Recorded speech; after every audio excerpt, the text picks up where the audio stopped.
Advisory Committee, and many of the items that have come before us are cannabis. I want to give you a little information about process and what we're doing as we move ahead, and then a quick synopsis on my feelings moving forward about what's going on. The Office of Cannabis and the Planning Department, when the permits are filed, they have a process that they have to go through.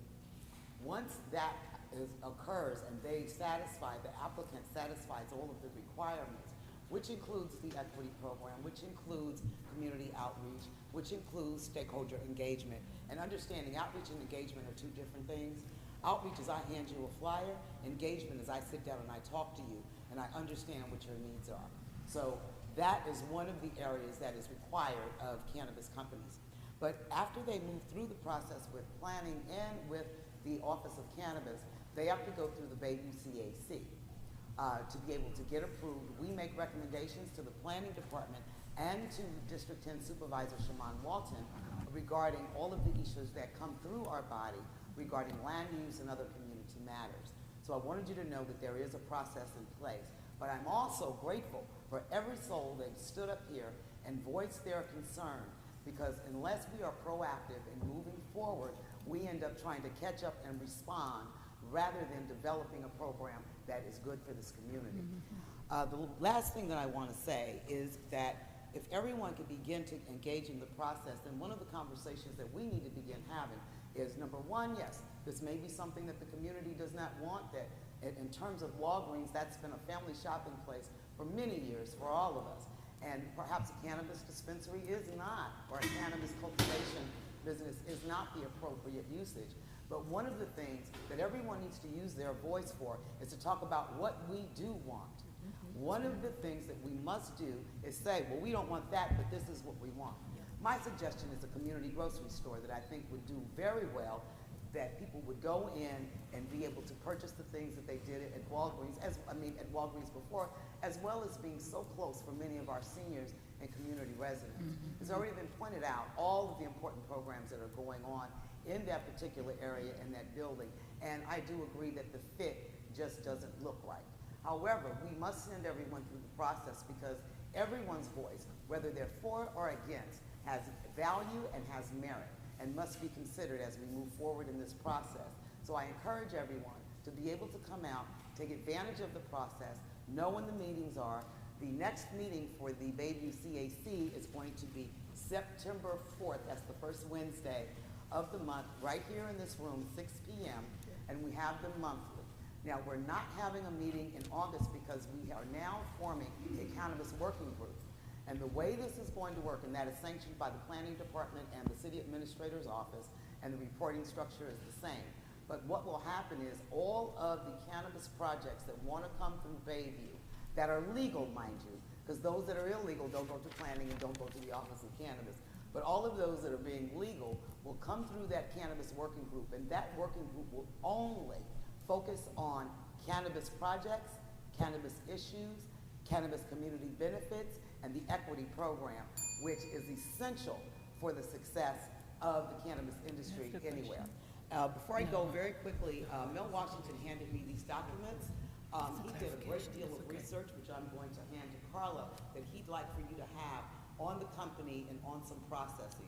So I'm going to hand this to her so that you can educate yourself in this process. And I thank you for hearing me. Let me find out, are you going to be here a little bit later? Because I think some might want to talk with you. I got to go. Okay. Well, thank you, Ms. Patton, for giving us a very lengthy, not lengthy, but a very clear report. Thank you very much. The next person we have is Brenda Washington.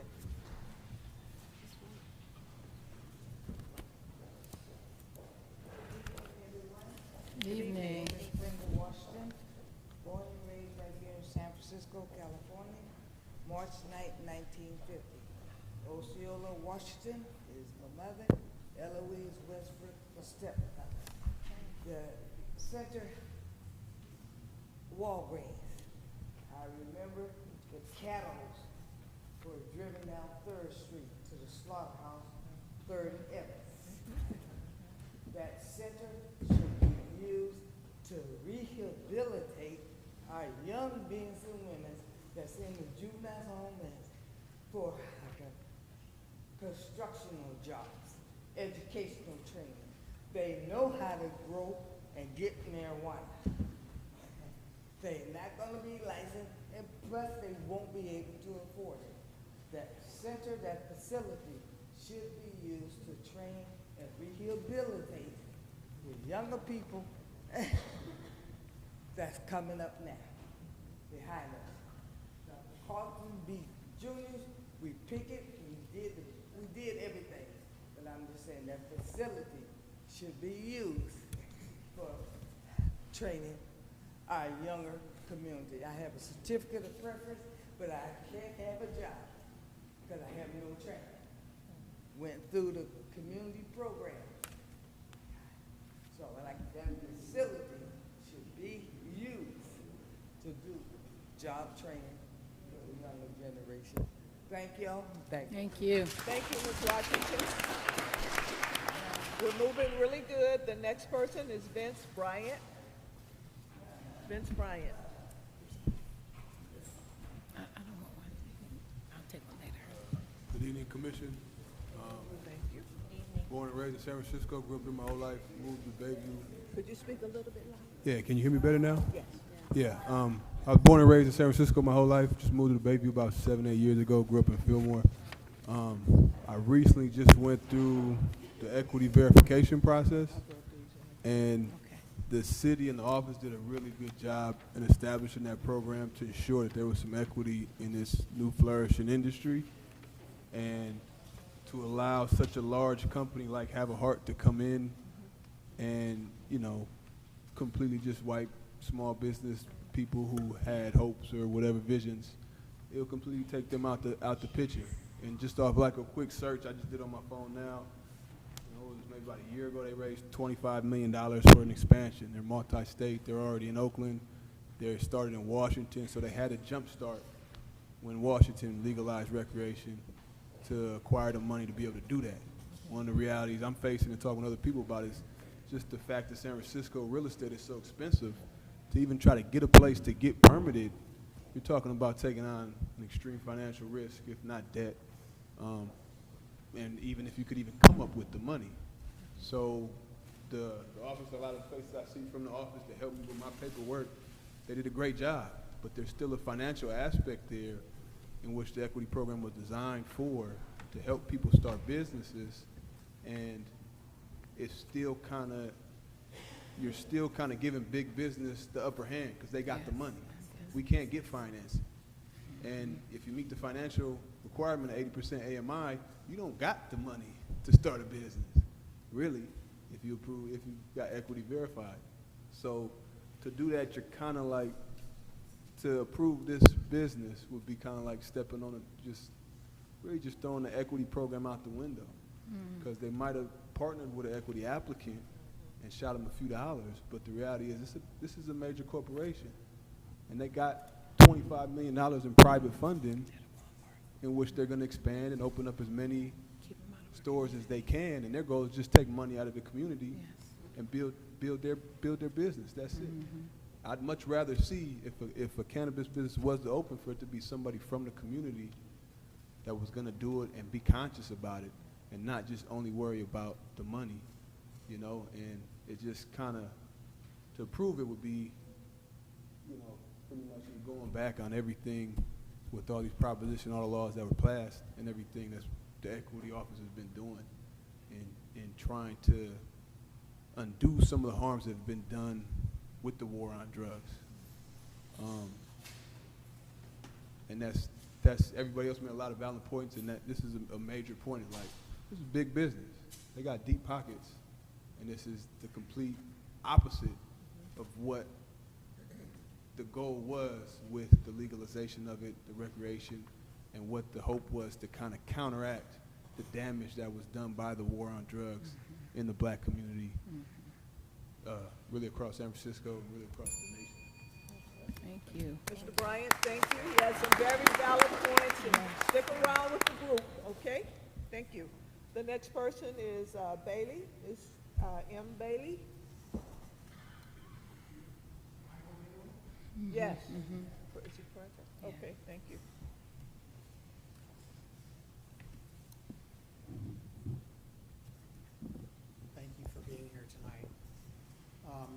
local general contractor. I've lived and worked here for about 19 years in Bayview. And I'm concerned about the process here. We used to have a business on Bay Shore called Discount Builders Supply. They sold out to Home Depot. Home Depot is not there now. It's Lowe's. Because the process that Home Depot had to go through to get approved, they wouldn't accept it. So they sold out to Lowe's. That process included being part of this community, hiring people from this community. And what these people have done with this superstore is they've superseded that entire process. And I don't think they should be exempt from it. I'm concerned about the process. Also, as the gentleman before me said, people from this community should benefit. If there's going to be a cannabis store here, people in this community should be the first in line to benefit from it. I know plenty of people of color who've done time over cannabis. No one's ever arrested me for it, and I've taken it all my life. And it's just not fair. This should be something that benefits the community. This business is going to take its profits from this community and they're going to go elsewhere. The money should stay here and benefit the Bayview. Thank you. Thank you very much for your comments. Next, we have Jeanette Wright.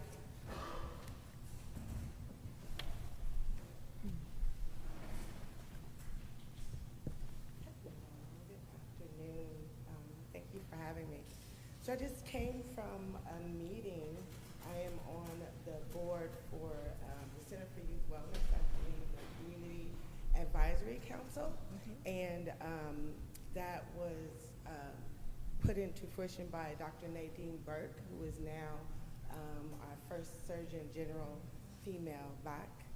And the work that she has been doing in the community was about ACE and toxic stress, so adverse childhood experiences and how they result in poor outcomes, poor health outcomes. And so not only what happens in the home affects the youth, but the environment in which the child lives in. And so living in Bayview with excess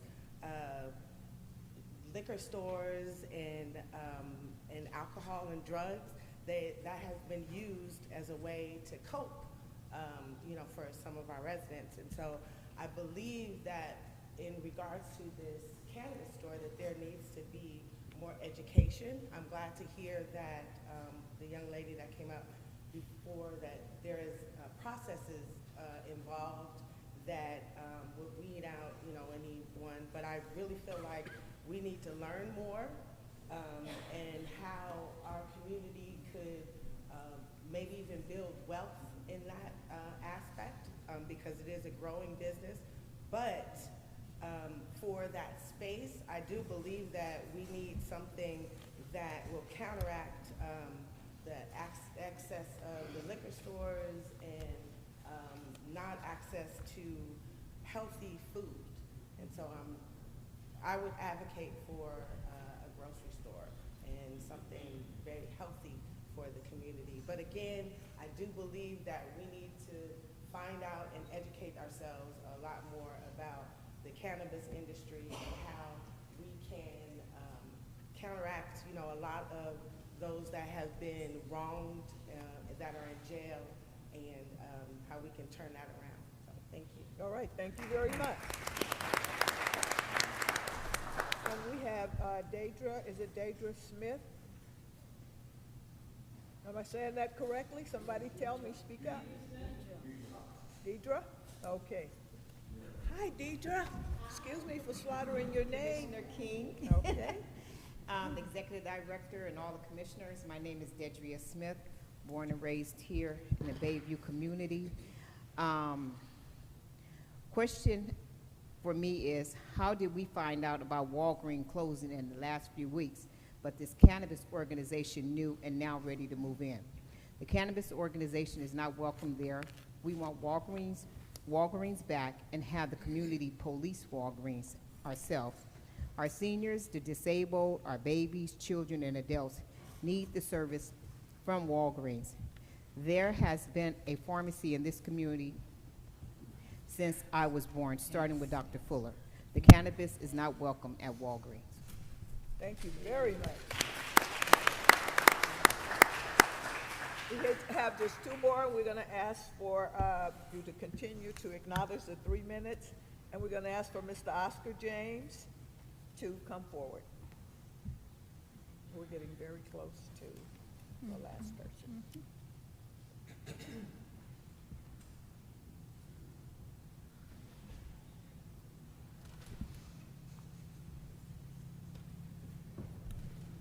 Good evening, Commissioners. Good My evening. name is Oscar James. I'm a native resident of Baby Hunters Point for 74 years. You know, the Walgreens, this community needs a pharmacy, especially on that end. And we definitely need Walgreens or some other business like that. We don't need no cannabis club at Walgreens.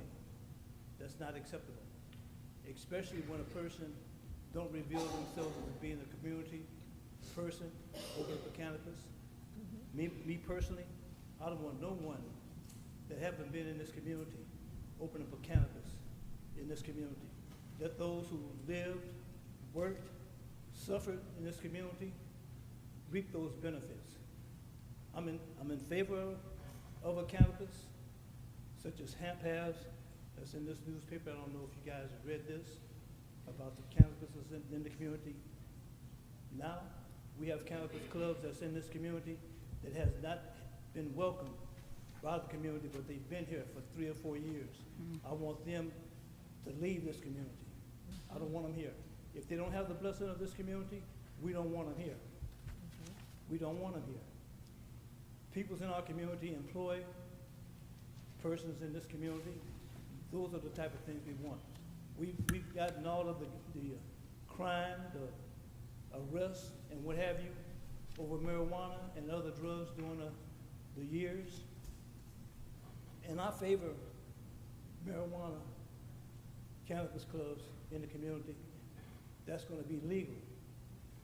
We have narcotics, marijuana being sold in this community that's been doctored up and what have you.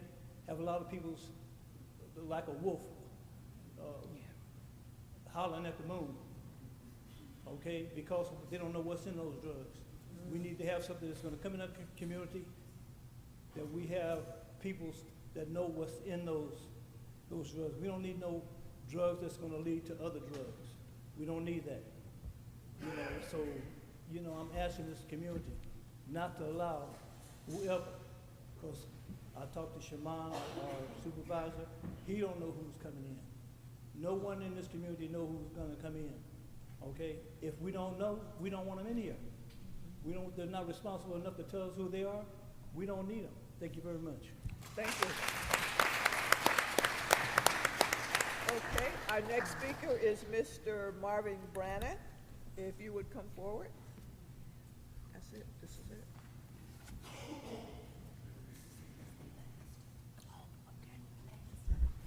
Yes, my name is Marvin Branner, and I've been in San Francisco practically all my life. I come here, I migrated here from Memphis, Tennessee, and I got on drugs at an early age. Weed, acid, and I would do anything to get that drug. And we got all kind of crime going on in our neighborhood. We got liquor stores, as it was stated, on every corner. We got murder going on in this community. And we should stand up and say enough is enough. You know what I'm saying? You come to our churches, we vote for you. This is District 10. Stand up. You got some decent folks in this neighborhood. I hate drugs. I hate drugs. I got a chronic sickness myself, but I need Jesus. I don't need no drugs. I don't need no alcohol. I don't need no weed. That's a deceptive drug anyway. It's going to lead to more crime. Thank you. Thank you, Mr. Brannan. And our next speaker is Tony Brock. Would you come forward? Thank you. Hi, my name is Tony Brock. I'm a member of the community, photographer, and I walk the streets of the Bayview. Bigger than cannabis, shame on Walgreens. Shame on them. They have let us down. Years ago, when they stopped selling cigarettes and the whole shift changed, they lost millions of dollars, millions. It affected everything, including Christmas lights. Shame on them. Then they counted on the mall's security to secure their store. No way. So shame on them. They have let us down. They have failed us tremendously. I want to make that a point. It's pathetic. And we are very disappointed as we had to watch people go in there and steal things, gallons of things, and look at people and walk out the door and nothing be done by it. But shame on that organization. They've let us down. Thank you very much. And again, our 3 minutes, and we have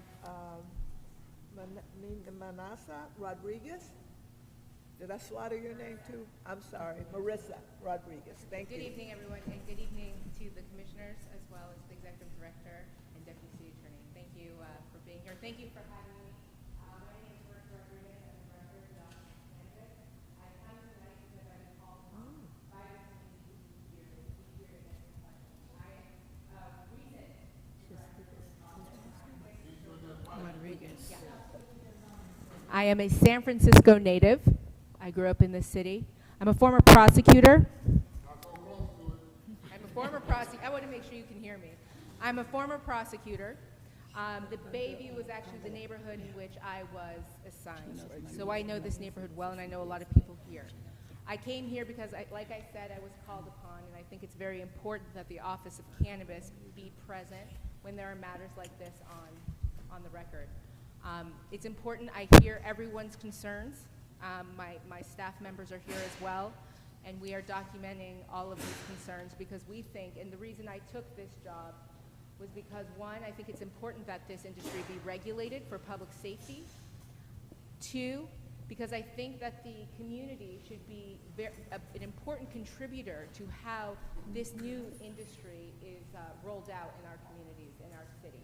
So it is very important to listen to the community. It's important to hear from you, and there is indeed a process. Here's the good news, and I didn't think this would ever be the good news. We have a huge backlog in our office, and we are very under-resourced, but we are doing what we can to make sure that we can get through this backlog in a timely fashion. But what it means is this application, this most recent application from the Have a Heart company and their equity applicant just came in. So it will be actually 6 months at least before we can actually pick it up and process it. So what does that mean? That means time to have this dialogue. It means time to talk about this process. And really, to the points that were brought up earlier, I apologize for having my back to you, commissioners. That's not my intention. But time to actually figure out what it is indeed that we do want in that space. I heard someone, I believe it was Eloise Patton, mention that that's an important point. And time to really strategize and figure out what is the best plan of action. Is it engaging the landlord and saying these are the things and the concerns that we have and what we want for our community? Is it engaging Have a Heart and saying, hey, you're coming in here, what can you give to our community that we want, if that's the process? Is it something completely different? The Office of Cannabis is open to what you feel for your community. It is a process, it is a due process. We, like any other business, cannot deny someone without a basis, right? If there's an application and it meets the requirements, we are obligated to process that application. But there are different steps in the process. So there's this time that we have now. There will be the time before it goes to the Planning Commission where the community can be heard. But even before then, to Eloise's point, there's going to be a time when the CAC can chime in. So I want all of you to know that our office is a resource to you. I will come to every one of these meetings if called upon because I think that's my duty, and I feel that that is my duty. And we are here to answer your questions. I know that this is not the framework or the time, as my time has run out, but I am going to stay, and if you'd like my card, I'm happy to talk to you about the process and answer any of your questions. I will tell you quickly that the This application is an equity application. That is our mandate, that is our priority, that equity be processed first. Those are the only applications that we are processing, and that the equity applicant is actually from the Bayview. But this is just details. It's important we get all the facts. We want to know everything about this process and how we are at this point today. I'm available and happy to talk. So thank you for having me. Thank you very much. Thank you for showing up and speaking to this community. Okay. At this time, we're going to turn our attention to Madam Director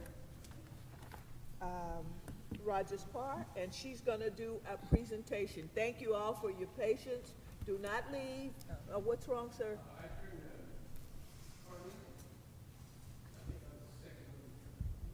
Are there any additional speakers on the subject? Oh, this right here? You did a card. Here you go. Tell me your name, sir. I think we called you earlier and you didn't respond. Okay, so we'll take you right now. Come on. You got to keep it under 3 minutes. Just be respectful. Okay.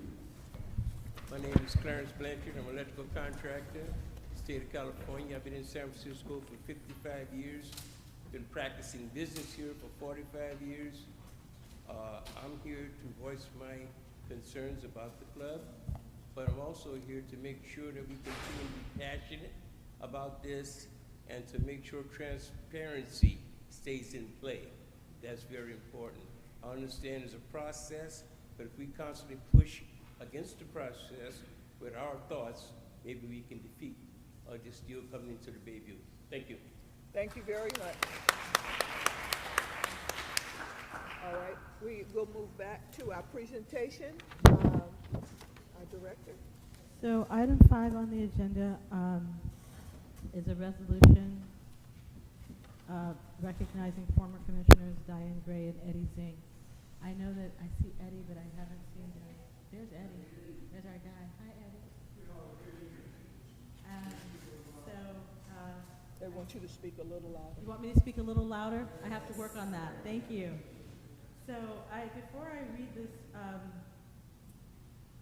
resolution, and I'll start with Eddie's because former Commissioner Gray isn't with us this evening. She, I suppose, was not able to attend. I want to thank Eddie for the warm welcome that he gave me about 6 months ago when I stepped into my position as the executive director. But even before then, Eddie sat on my hiring committee, and he really grilled me. And it was a very thoughtful process and a very engaging process, but I think a process that made it worth my time and worth my while. I walked away from each interview that Eddie participated in knowing that this was the place that I wanted to come back home to and the place that I wanted to come back to work to, because people were busy and people were working.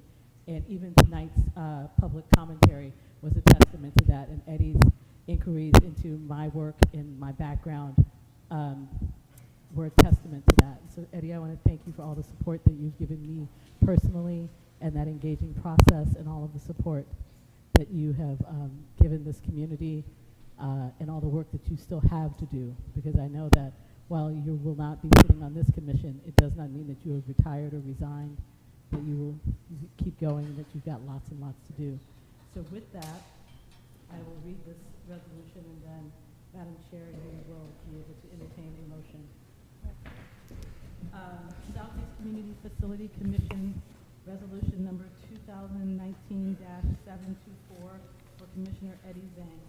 In acknowledgement and recognition of Commissioner Eddie Zhang's active career in service to the people of San Francisco, and specifically the Bayview Hunters Point community, the Southeast Community Facility Commission presents the following resolution.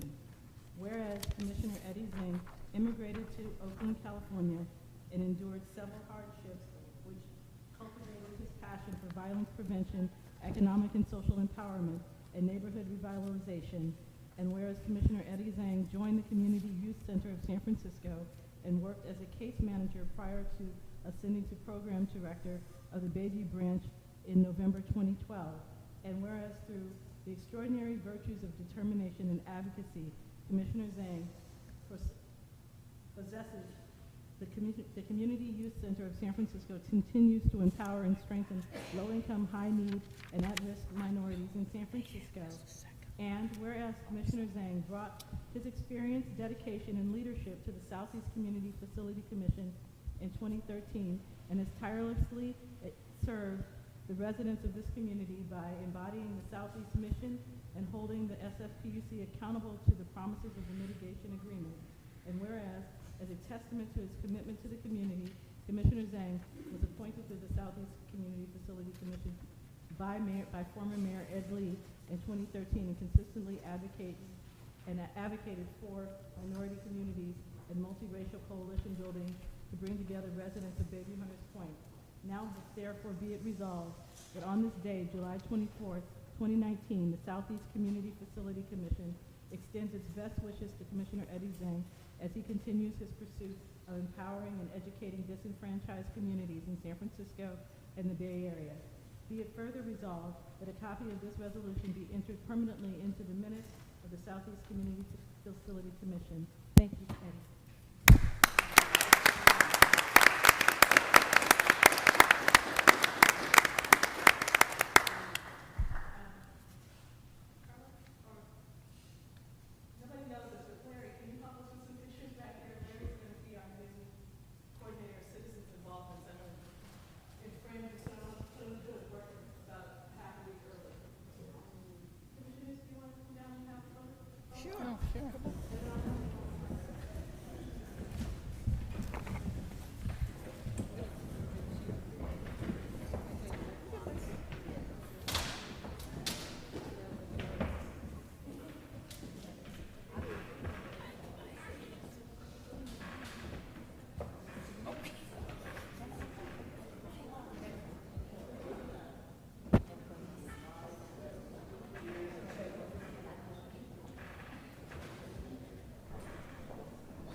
Yes, you know it is.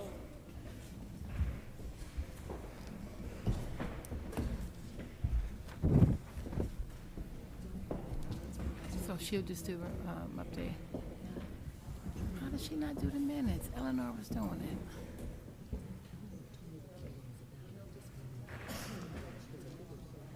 That's what he mean. It was, I'm trying to remember it. Commissioner Diane Gray.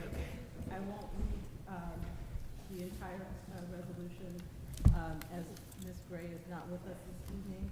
It is, but for your voting record, it is resolution 2019-274. So, Madam Chair, if you could entertain a motion to adopt the resolution. Okay. I make a motion that we pass this resolution recognizing Eddie Zhang and at a later time, the one for Diane Gray. All of those in favor? Say Aye. Aye. It has been moved and passed that we accept this resolution for Eddie Zhang. And next, Madam, let's give her a hand clap. And next on our agenda is introduction of new commissioners. Susan Murphy. I'm sorry, and before we Kelly. move on, did Sorry. Commissioner Zhang have anything he'd like to share with us? I'm sorry. You wanna Give say us a some few words, marching Commissioner orders. Come on, Zhang? Eddie.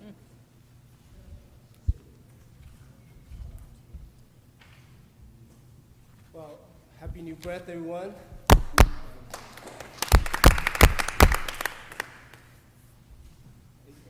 For me, it's really an honor to be able to be included and allowed to share my experience with this community for the last, I would say I've been in this community for about the last 10 years. And I'm very grateful to be able to serve on the Southeast Community Facility Commission, just because the fact that it allows us to really help listen and support the needs of the community. But what is really important to me is to be able to build trustful relationship and to learn from many of the elders who really advocated and laid down their lives to support this community, especially the African American who continue to be discriminated and oppressed because of the systemic racism in this community. I think that's everyone's responsibility and duty to be able to support and advocate for the marginalized community in the southeast part of the city. And so people like Dr. Jackson who really exemplify the spirit of fighting for equity and racial inclusion for not only this community but the city of San Francisco is something that I aspire to be, to be able to embody that spirit, right? So for me, it's great to see so many powerful women who are sitting on this commission who's willing to dedicate your time and your energy to be able to advocate and support this community. So I'm grateful for the last 5 years and 10 months that I served on this commission. I know there's much work to be done, and with the leadership of the commission as well as our executive director, Emily, and of course with Eleanor and Carla, who has been here since day one that I've been on board. Thank you for always supporting the commission and supporting myself. And for the community, I'm just very grateful for all of your presence, because your voice and your input is so important in this process. So let's make sure that the Southeast Community Facility Commission to be one of the powerful commissions in the city of San Francisco. Yes. Thank you.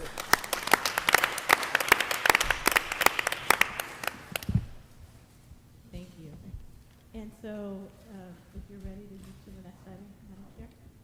Are you ready to move to the next item? Yes. Thank you, Annie. Thank you for those wonderful comments.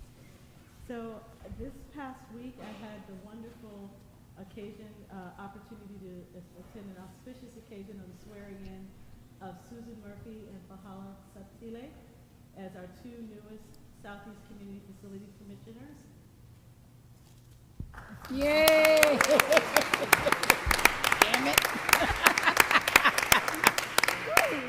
Susan joins us she is a Bayview Hunters Point community resident, longtime resident, been very active in our community. She has a background in workforce development and is the director of FACES in Visitation Valley. Fahala Saptile is a resident of the Alice Griffith community and is a grassroots community activist, has been very, very engaged in her community, is well connected in the Asian Pacific Islander community, and has worked with a number of folks to bring participation and voice to the issues that have plagued our society, both good and those issues that have brought us both challenges and triumph. I'd like to thank both of these women for joining us. I know that they bring a wealth of assets and opportunity, and at the chair's discretion, would offer you an opportunity to introduce yourselves. Good evening, everyone. My name is Susan Murphy, and I've been a Hunters Point resident 40 plus years. I've been an activist for over 30 years. I run the Visitation Valley Neighborhood Access Point. I've been with FACES for 14 years doing workforce development. So live in Hunters Point, work in Sunnydale.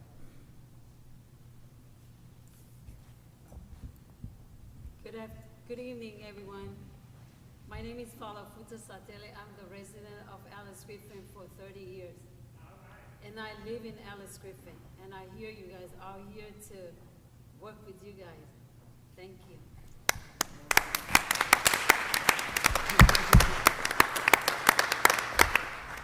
And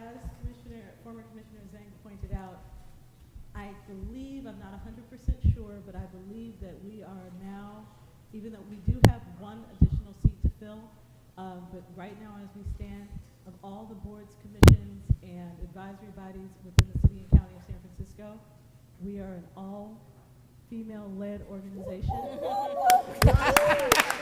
I'm very proud of that.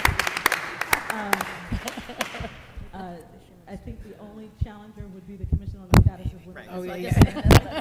Okay, we'll give them their props. But as all of us know, as a community of color, as mothers, wives, sisters, aunties, those of us that are pushing their birthdays in a week or so, I'm not, Leos, we have issues. It's almost my birthday. We have to announce it. I'm ascending into my auntie status in the community. We play differently. And what I appreciate about having a commission that is woman-led is that because we play differently, what you can count on as a community and what I can count on as an executive director is that as we address the many issues, both challenging and triumphant, is that no matter what, we will stop and feed all of the babies. Everybody will get what they need and most of what they want, because that is the way mothers, grandmothers, aunties, sisters, that's just how we play. Even when we don't agree, the one thing we agree on is nourishment. And so I appreciate this leadership. Yes. Thank you. Thank you, very well done.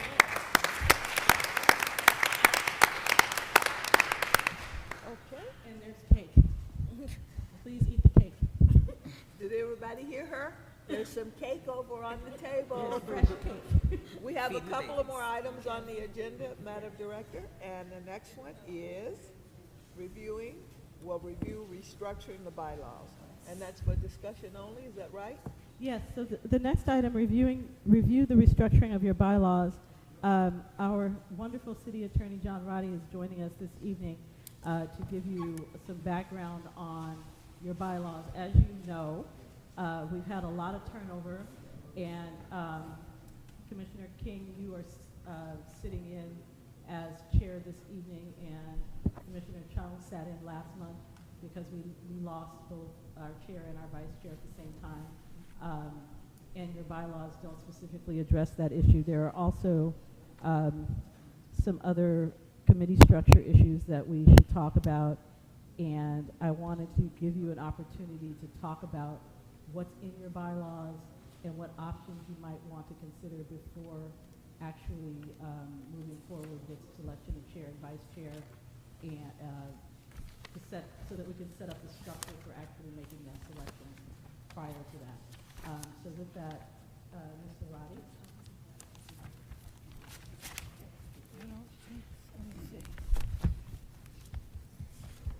At the director's request, I went through the bylaws and have made essentially 3 suggestions for changes.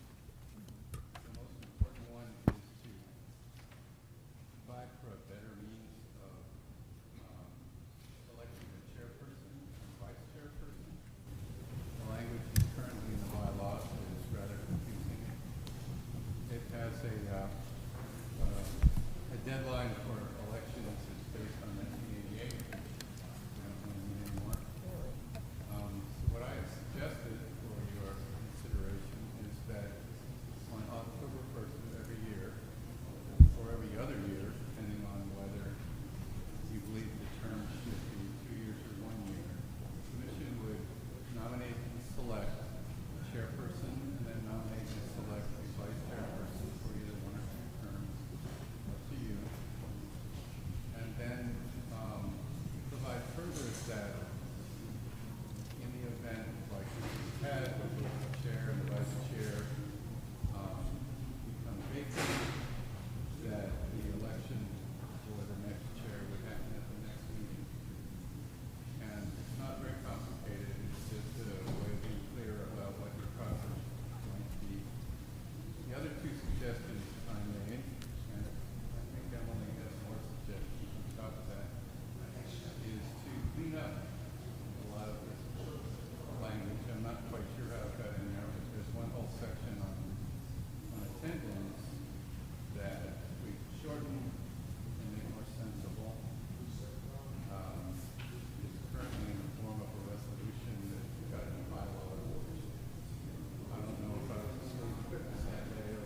The other suggestion is to get rid of this holdover from who knows how long ago about referring to Robert's Rules of Order, which we would never do, and we don't want to do, and there are so many city rules about how these are we don't need it anymore. Excuse me, ladies and gentlemen, we're still in session, so if you could exit the room or keep your voices quiet. Thank you very much. Okay, I apologize. Carry on. Those were my major suggestions, but of course, you can do whatever you want with this bylaw. Point of information? So you're suggesting that we remove a strict language around Robert's Rules because no one's really following it? Is that the rationale? We don't follow it, and we have a lot of rules about public meetings. Yeah, sunshine, is that the sunshine ordinance and all that? Yeah. Yeah, we don't need that. Got it. Update and totally blow out of the water Robert's Rules is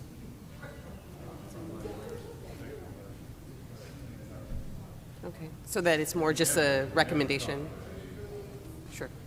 Okay, thank you. There's also a movement, a social equity movement in terms of ensuring that the community has its strongest possible voice, that when we have more rules in place on top of the rules that already exist, we end up inadvertently stymieing that voice.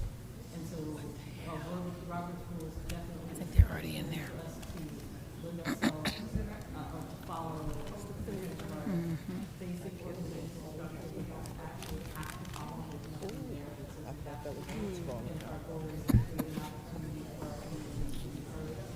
The fewer extra, kind of institutions. Emily, I mean, can you speak in? I can't hear you. Better now? Yeah, you look Sorry, closer. our microphones. Yeah. We ordered the new ones. They're coming. The new fiscal year turned over, so the new microphones are ordered. Yay. What I was saying is that in terms of social equity, the institutional infrastructure of rules don't necessarily mesh well with having the extra layer of Robert's Rules of Order as in place. We've got, as John has indicated, a lot of rules that tell us what to do and how to do it, and it'll give you a better connectivity with your constituency. Got it. Thank you.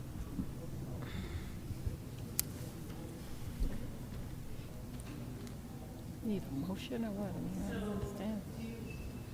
So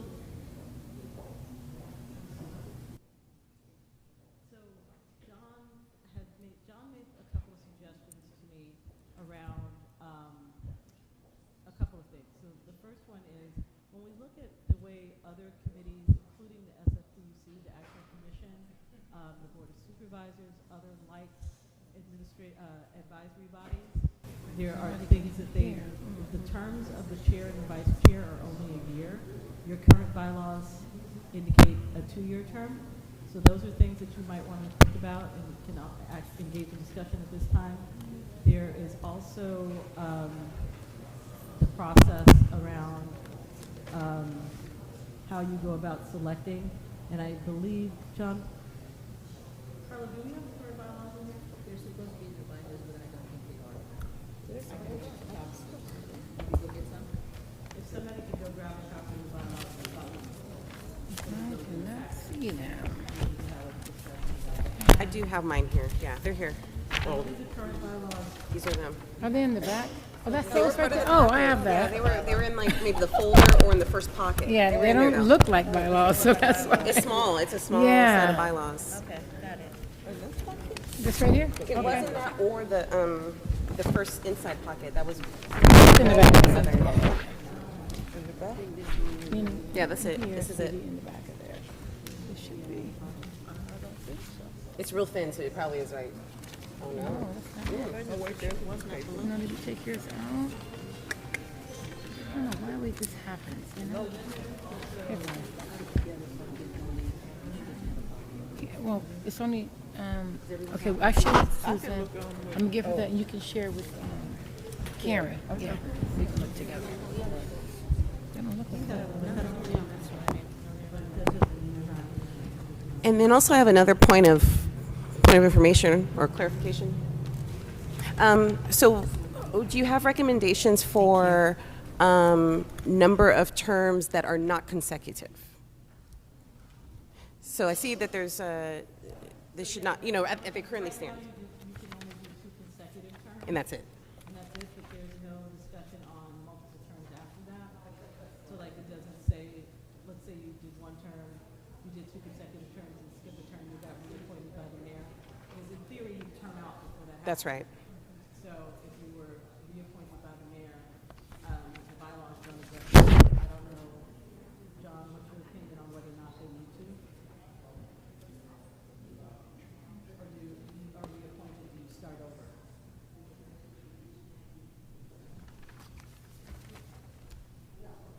Or is it not that deep? Maybe it's not that deep. Maybe it's not that deep. Yeah. Yeah. So right now, the bylaws address consecutive terms as the chair or vice chair. They don't address how many terms you can serve Total. outside of that. So like if you serve 2 consecutive terms, you were reappointed by the mayor, and in theory, by then you term out of your commission seat. But let's say you were reappointed by the mayor, can you then be reappointed as chair or vice chair? The only issue here is how many terms as chair you have per row. Okay. You can run the commission for 30 years, you can be the chair. Reset every time.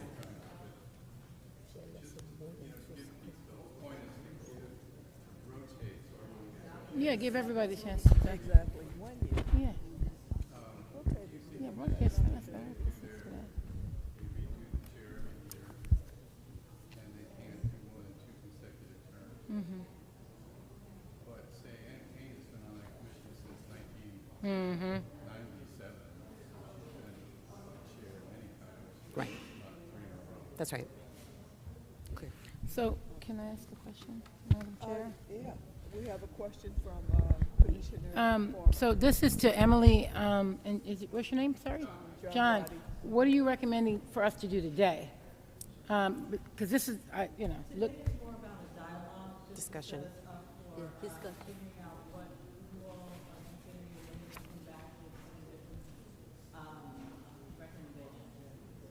So we need to have a transparent dialogue about the process and understand where you guys are sort of agree with thinking, and then we can actually take that back and synthesize that paper and actually And I think just sitting here, just among us, talking a little bit, looking at the 2-year term, we're thinking that maybe 1 year and just rotate it. Instead of 2 years, 1 year. And move to the next person. Because before we had our Supervisor Kennedy, who just. She did flip her 2, so actually 4 years, right? Flip terms, right? Yeah. Right. In my experience with boards and commissions and bodies of this sort, the opportunity really is to give everyone an opportunity to lead, and Okay. this advisory process.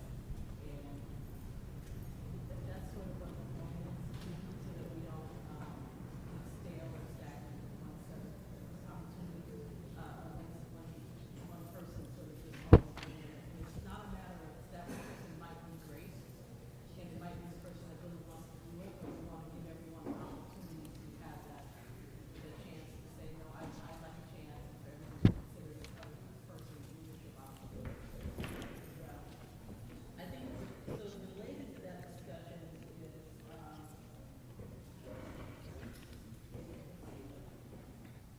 how to actually go about selecting the chair or vice chair. Where is that at? What page is that? I was trying to look and see. It's right here. It's on page 3, isn't it? Not a lot. Page 3 of 6. Okay. And this rule, we're looking at rule number 6. 19. The term of the chair starts October 1st, that's what you said, right? October 1st. That's what I'm suggesting. Oh, so just, okay. Oh, and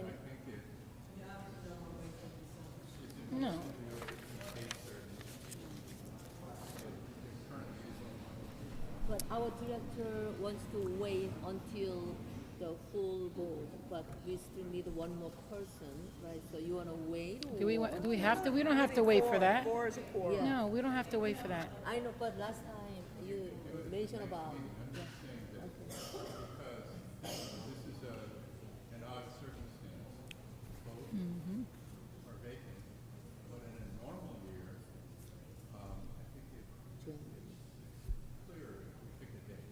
And everyone knows October 1st or April 1st or whatever day you want. I do have a process question, because in a real situation, normal situation, when you have a vice chair, you know, and you have a chair, the chair sits in their role, and then the vice chair automatically goes into that role. Are you suggesting a different process? Because why have a vice chair if you're not going to rotate them in? I'm just curious about that.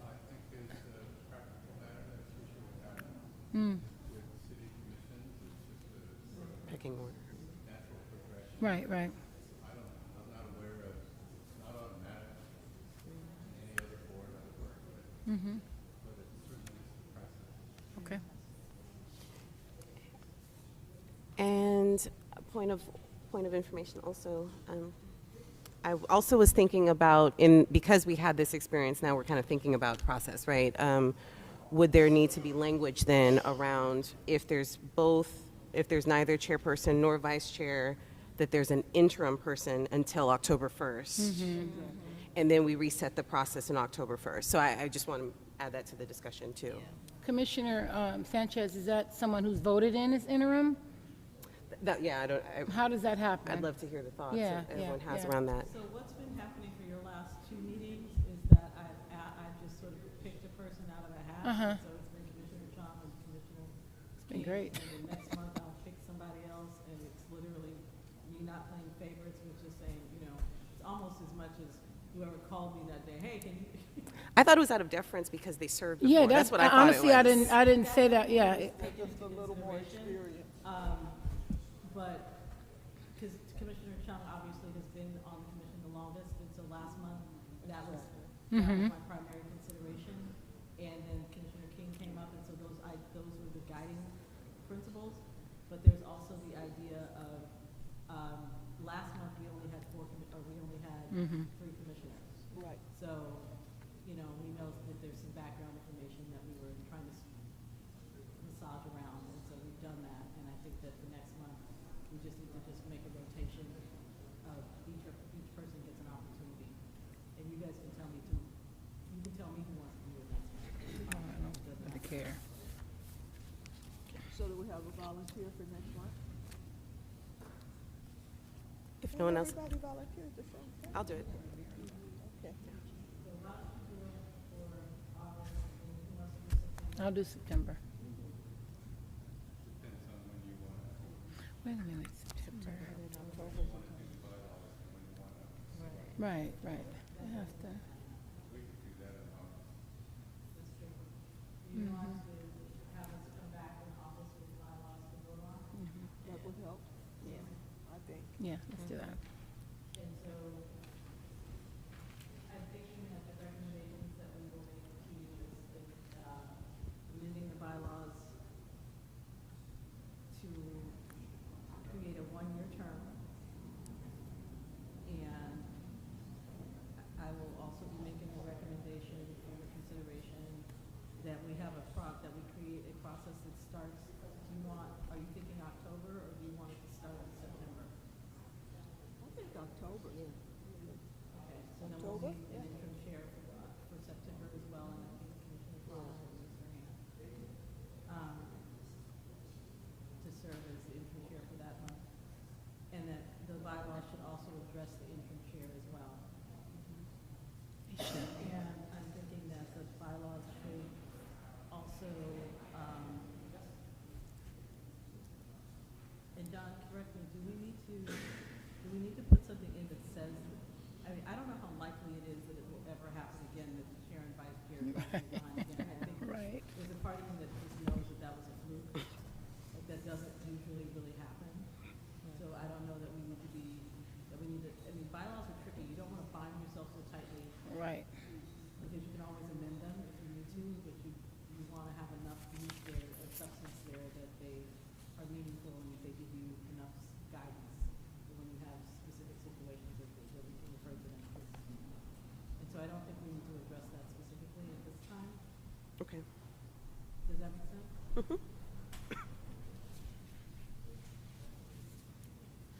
I like the idea of the rotation. I think that's nice. Instead of putting a fixed rule in there about an interim, if it was just a rotation that we just did, if it ever happened again, I think seems fine. I think it sounds good. I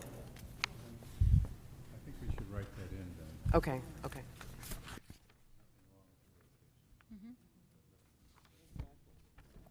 I've seen it on other commissions. Yeah, I mean, we sit on a.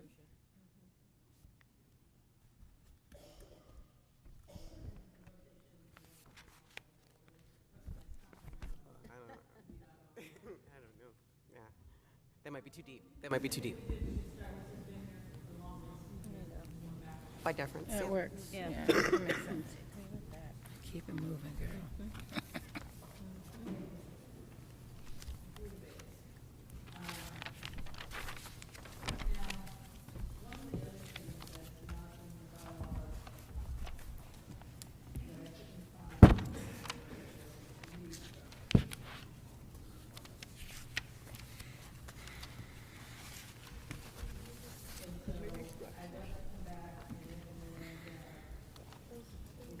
I thought I said it. There's nothing. There's nothing. Yeah, that's what she's saying. There's nothing in there.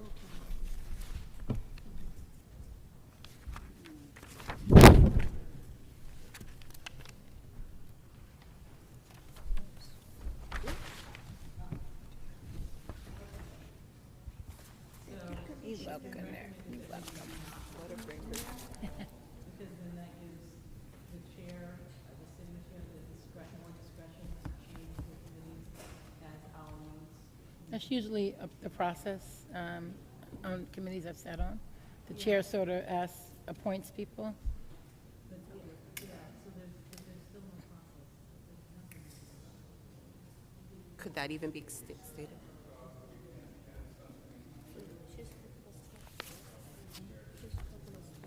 I thought I just saw something about that. We can make sure that the chair's responsibilities are clearly outlined. 14? I thought I saw something in here. Powers and duties of chairperson. Yeah, that's what I just looked at, right, so. Oh. I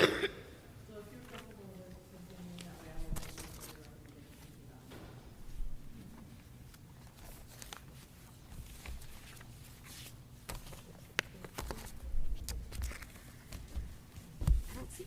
Oh, okay. Never mind. Sorry. I see. It's right here. And John, what were your recommendations for Rule 13? You wanted to change it from a resolution to just a clear process for attendance? Rules, like, depends my lawyerness. So I would like to boil it down to, really 2 sentences to say what has to happen. Get rid of all the nonsense. It'll have the same impact and importance. Okay. Just drafting. Got it. I have a recommendation that we get these bylaws as, once you've made any changes in advance, because honestly, this is the first time I'm actually looking at them tonight. Yeah, so, and that way we'll be prepared to kind of vote on them. Right, I think we're also going to have public notice 10 days Okay. before the meeting, so. Okay. I think we should have them before the. Yeah, thank you, thank you. And heaven forbid that the chair and the vice chair is absent for whatever reason, maybe one is away on business and somebody else got ill, we need a backup person.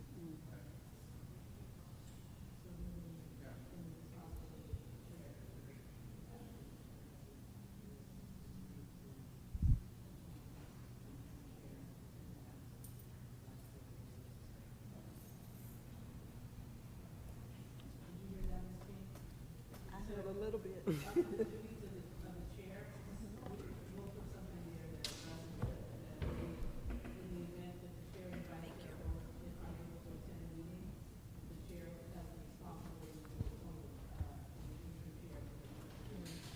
That's good, yeah, yeah. Yeah.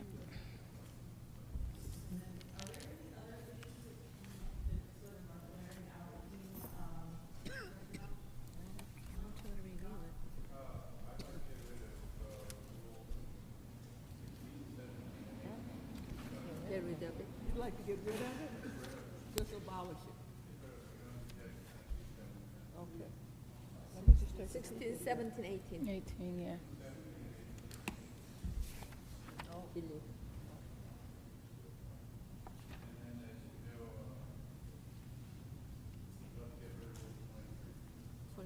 Which one? 23. I never knew what that one was. Yeah, I did that. Yeah. That's all like, we're gonna make our own rules and not rely on some guy named Robert. Okay, thank you. He's been haunting us for a long time. I got one of his books at home. I know, when I was in Head Start years ago.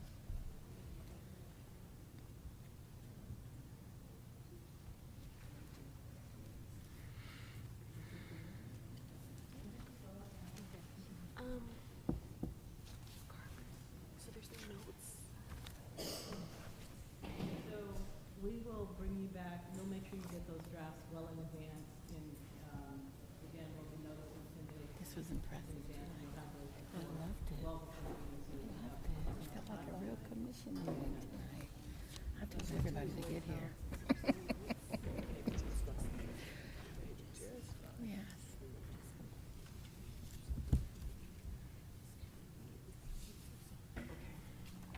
Okay, so is there something else we need to do with this?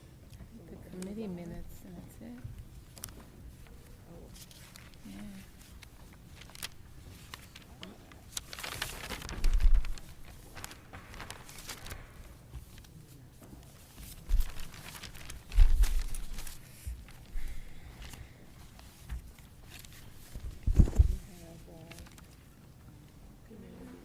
Yes, I don't. Let me check with any of the other commissioners. Anything else you want to add? Yeah, I know there was a name for the fair. I don't remember. I guess not. Right, there's a name for this year. Okay, this time it seems that. All right, so we're gonna, at this time, we're gonna move on to, the committee reports of the Southeast Community Facilities, and it says discussion only. So the first report is Community Programs Committee of Monday, July 8th, and that would be Commissioner Sanchez. So a good deal of the meeting was based on a presentation around the Bayview Bistro, which had its rollout a few weeks ago. And so Tracy Zhu, our acting community benefits and social responsibility manager, she gave the presentation to just give some information to the committee members about the inspiration for the bistro and how vendors would be selected within the community. So that presentation was provided for us, and then we answered questions around that.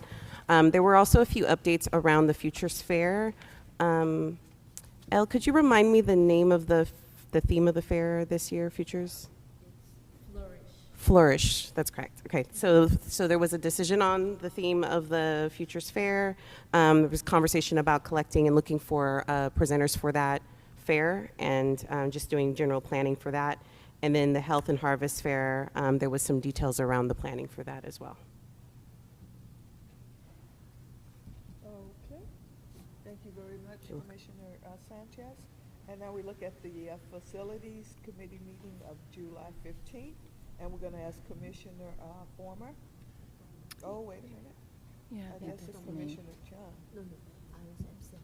Yeah, I was there. You were there? Yeah, Okay, yes. so I'm correct. Commissioner Yes, Former. thank you. So we had two presentations, one by the SFPUC on the Green Infrastructure Grant Program, which I thought was so fascinating, that there's money to do green infrastructure and spaces and places that are over, a quarter of a football field, that they will actually come in and put permeable pavement in, anything that slows stormwater down from going in the drain. What's happening is stormwater sits on pavement and it gets dirty and it goes into the bay. And so when you put a green infrastructure pavement on it or any sort of, planting or anything, it literally filters that water before it goes into the bay, kind of cleaning it. And so I thought it was fascinating. And so this money is available to have about $2 million, and schools and open spaces and that we have. There are many in Bayview. I had no idea of the open space. So I'm going to recommend that. It says the SFPUC Commission's Green Infrastructure Grant Program encourages owners of large impervious parcels in San Francisco to apply for grants to fund green infrastructure projects that manage stormwater and improve our collection system performance during wet weather. So you know areas where like the schoolyards, the water just sits and gets dirty and then it eventually runs off. That's what they're talking about. So if you're interested, please look at the website for the PUC. They have that on here, and it's a flyer. Yes.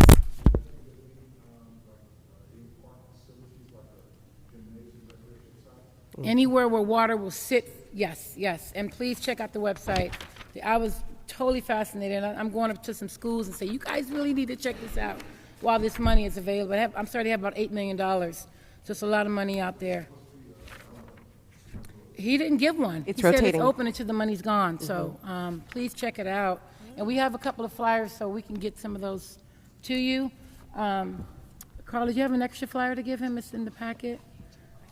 This one? Okay. And the next one, thank you, Commissioner Sanchez. It was on the Bayview Bistro. And I just want to read something because, we talk about healthy food and everything and choice. And the Bayview Bistro will create a thriving food hub on 3rd Street. It's right. We all know where that little parcel of land is across the street where that good burger place used to be, the white, what's the name of that? Yes. Where the Hawaiian place is, the food barbecue. And it's, I think, the last Friday of the month. And the site will feature a monthly rotation of food entrepreneurs who live and work in our community. Food entrepreneurs will also receive technical assistance from other trusted food incubator organizations. And all the merchants will benefit from this by increasing foot patrols around in this community looking for food. And, we're becoming a really thriving food hub in San Francisco, and I think this is a way for our restaurants to really highlight some of their goods. It's at 4101 3rd Street between Hudson. It's on the last Friday of the month, I believe between 11 and 2. So go out and check it out, 11 and 2 p.m., Wednesday to Friday, 5 to 8 p.m. on Friday evenings. And so check it out. I know I am. And so the facilities meeting, that took up the presentation, and that concludes my report. Thank you, Commissioner Former. And next we have, we're going back to our Madam Chair. Not Chair. Correct copy of my executive director's report. I'm sorry, that's the wrong one in your packet. I'm going to actually work backwards and first introduce. Okay.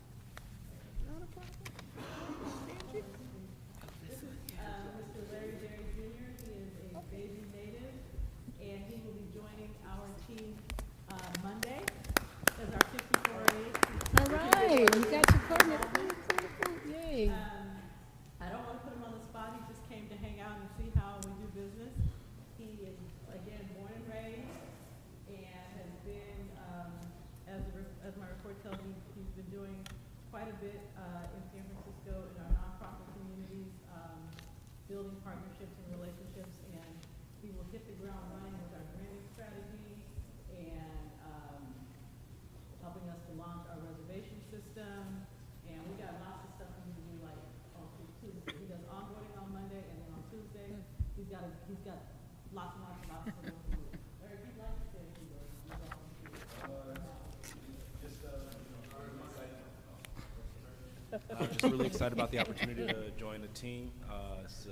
For me, it's, my grandma lived on Thomas.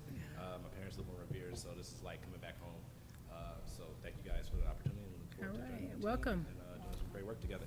Thank you.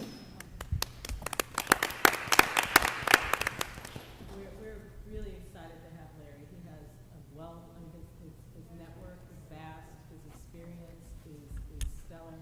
When we went through our application process and our interview process, he was not just a cut above, but there was like a huge jump. So, like there was just really just a top candidate, and we're just really lucky to have him join our team.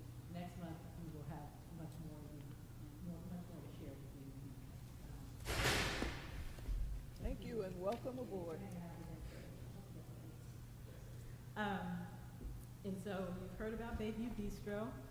Actually, the official, they've done a soft launch. No, I know. The official launch is August 15th. And so definitely do your best to, when you're a little hungry, to get out there and support. Is that 11 to 2 as well, Emily? 11 to 2? 11 to 2. Okay. And there's even an opportunity, I didn't put it on here, but you can contact Tracy Zhu over at the QVC offices to find out how to sign up. You can bring your teams of team members and potentially win a free lunch for your entire team by having a full presence on on these Wednesdays and Thursday opportunities. I've tried everything from both Soul Bowls and from Big H, and I'm pretty impressed. The food's tasty, and the portions are generous. It's affordable. It's yummy. It's right here. It's homegrown. So join us for lunch.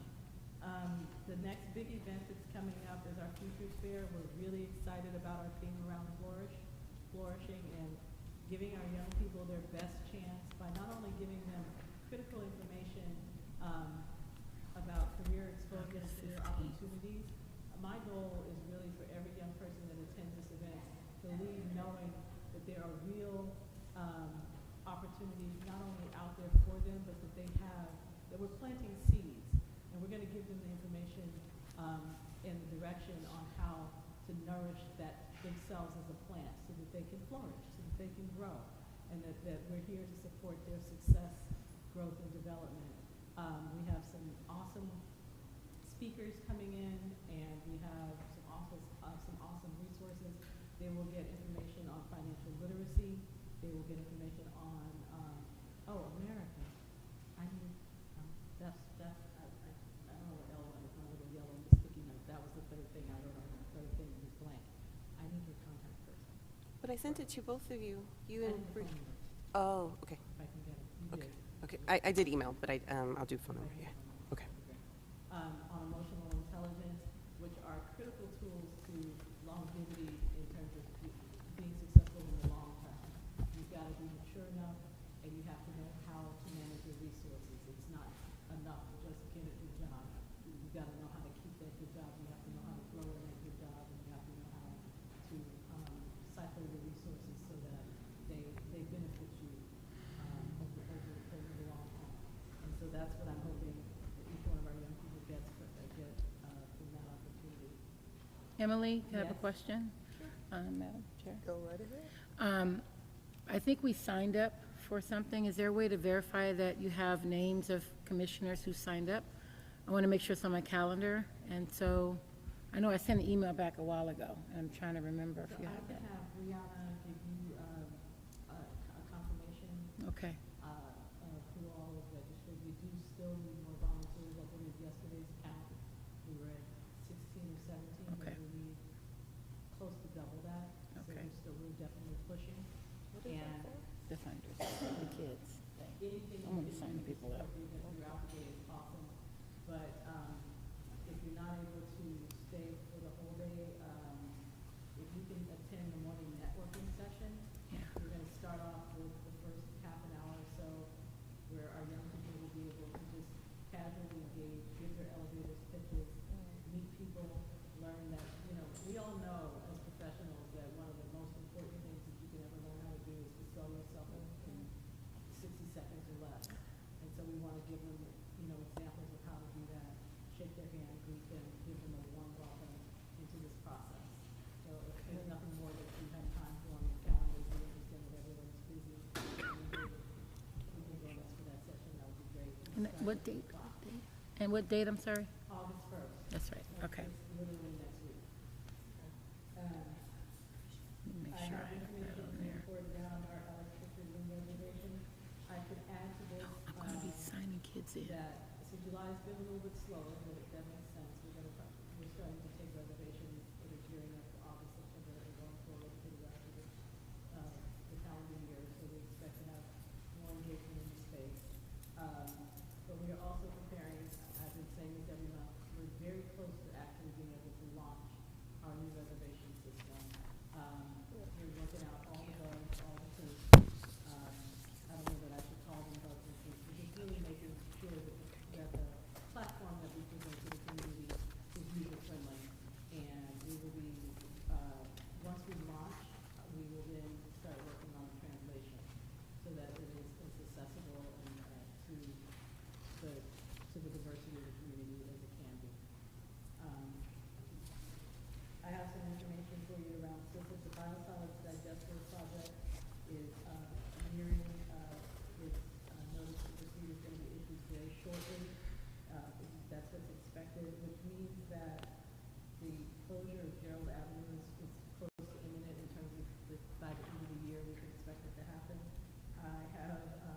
is Nick Town, who works with PUC on the SISA project, and he has already reached out to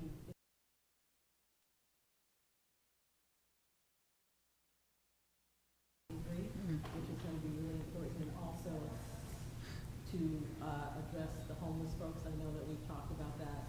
There's the people that sort of live on Gerald. We want to make sure that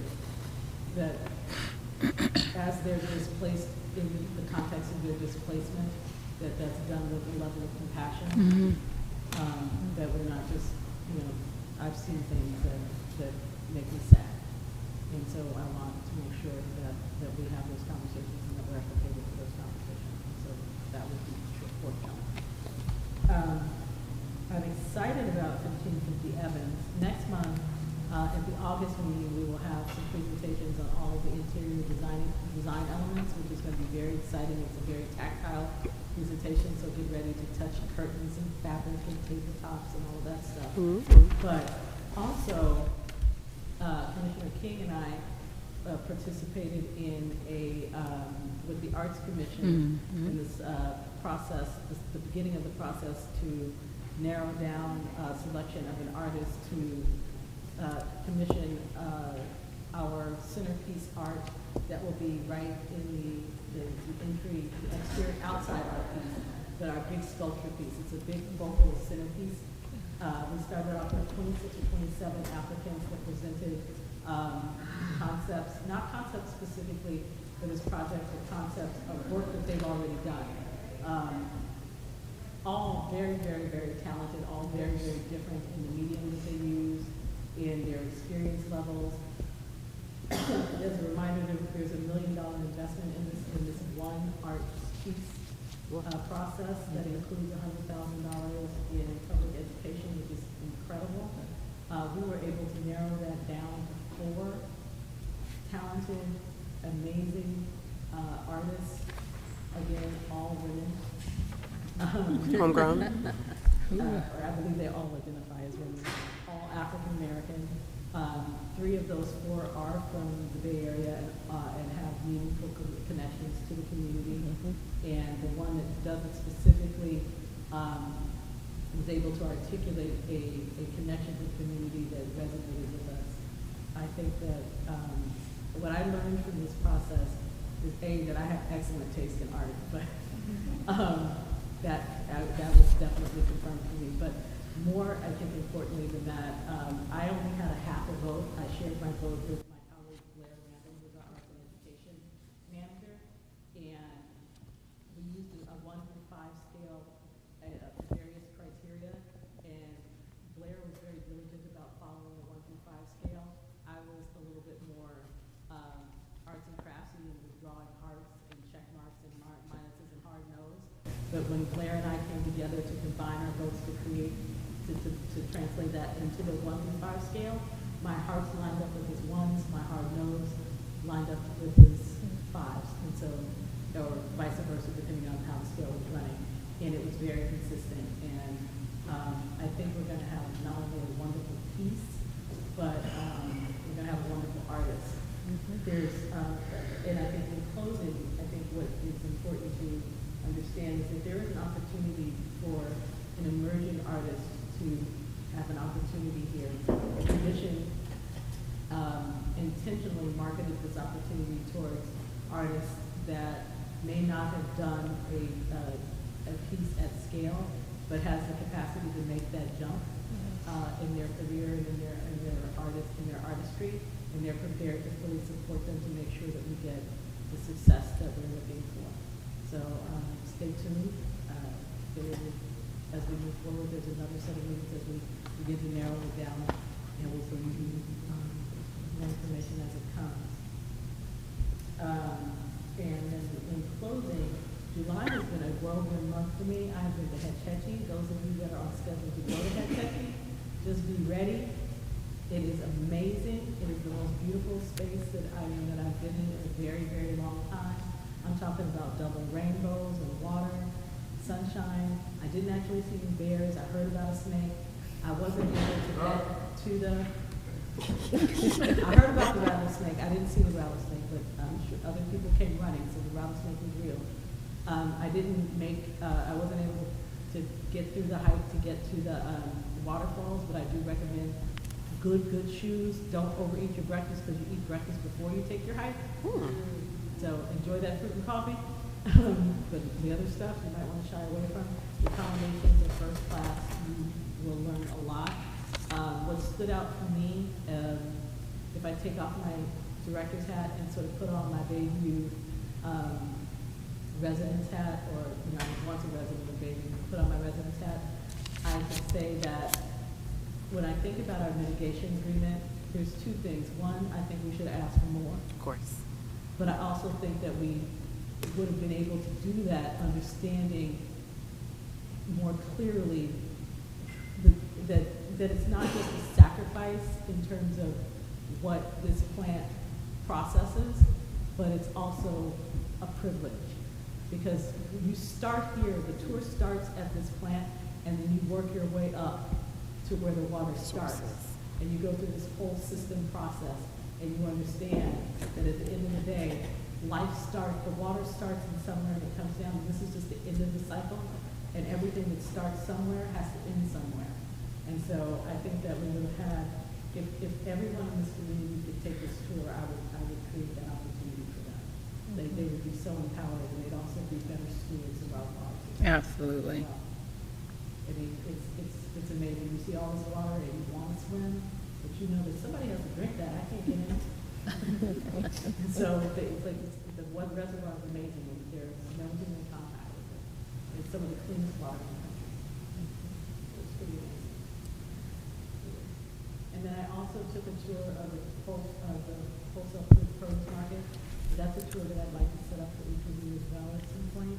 It's just very interesting to understand how the produce hub works, the wealth of opportunity, the process. It's one of the only examples of the relationship between a municipality and food security that exists in the way that it does.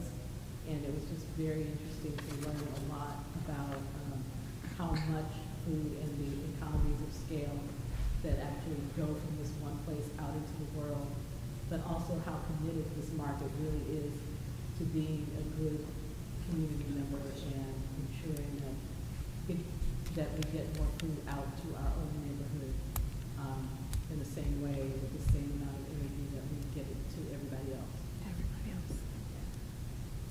That's Thank all I you. have. Thank you.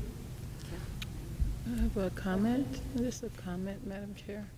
You will go right ahead. Is it possible to bring Michael Janis? He's over the produce market. Michael would love to come. You know, and we're not at that, but yeah, it'd be great because it's been here since I was a little girl. My dad used to take me to get chicken there and fresh French bread, and it's changed a little bit, but it'd be nice to get an update as a community what's happening right in our backyard, you know? And Michael's very open to that. Yeah, no, absolutely. We can invite Michael, and he said that he would definitely come and chat with you. Yeah. So why don't we get them on track and we'll do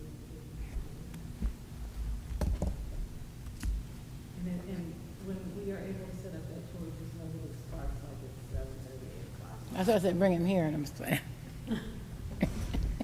It's worth it to go. I know, I've done it We many stood in a times. very cold freezer and munched on avocados. Ooh.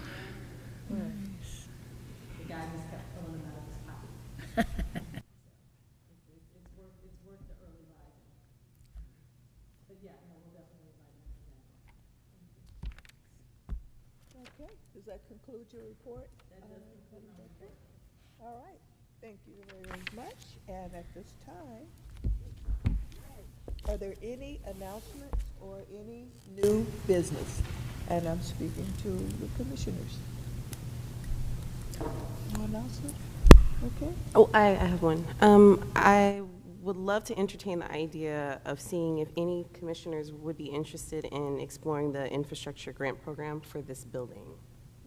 That's a great Because it is located on a parcel that's connected to a SFPUC-owned and operated sewer system service area.